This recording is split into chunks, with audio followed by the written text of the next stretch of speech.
Weather is big business. Multinationals all over the world pay huge sums of money for long-range weather forecasts.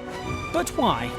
Well, a 2003 study revealed that if companies account for the weather within their business plans, it could boost sales by £4.5 billion per year.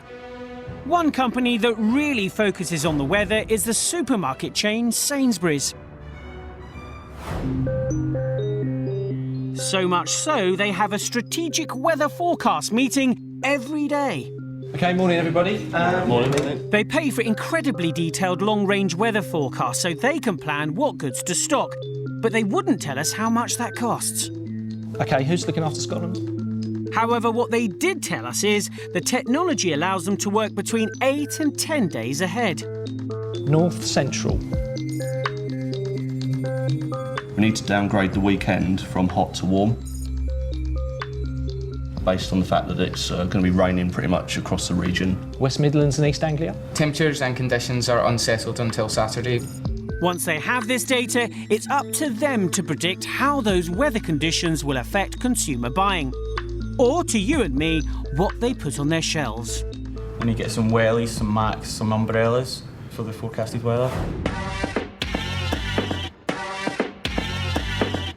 So crucial is the role of weather in the sales of some products, supermarkets only decide on the quantities to order one day in advance. It just seems amazing that a company this big is going to make decisions on the weather.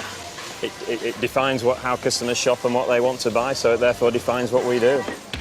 And it's not just Sainsbury's. Tesco told us that the first sign of frost sees a peak in demand for cauliflower, long-life milk and bird feed. While in hot weather, Sainsbury's can see the sales of hair removal products increase by a whopping 1,400%, while barbecue sales can leap up by 200%, so it pays to have them in stock. One of the items that's most sensitive to changes in the weather is the modest lettuce leaf. It's a nice, sunny summer. What difference does it make in terms of salads and sales? Overall, about 60% more salads. We have 22 million customers a week, so you can imagine the difference in a warm summer or a cool, wet summer is millions and millions of bags of salad difference. We buy £450 million worth of bagged salads every year, and because they have a short shelf life, supermarkets are careful not to overstock. We receive the orders on the day for the day of outload because freshness is absolutely critical. The orders transmitted from the factory to Adam on the farm here. We can have that material cut by 8 o'clock in the morning. 3.5 hours later it's in the factory, and we can have it washed, packed and on a lorry running out to the depot by that late afternoon. In good weather, the farm could be asked to supply twice the normal amount. But at the first sign of rain, that could all change. The weather plays a huge role in influencing the orders. At the end of the day, we're vulnerable to the shopping habits of the consumer in the supermarket, and they simply won't pick up bagged salads if the weather isn't salad weather.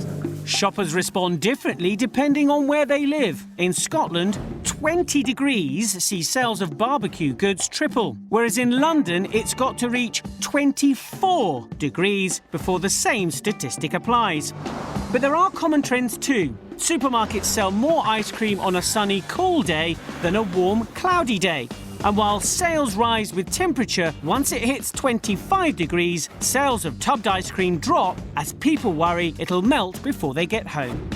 So the next time the sun's shining and you reach for that barbecue in your local supermarket, remember, they knew what you were going to buy before you did.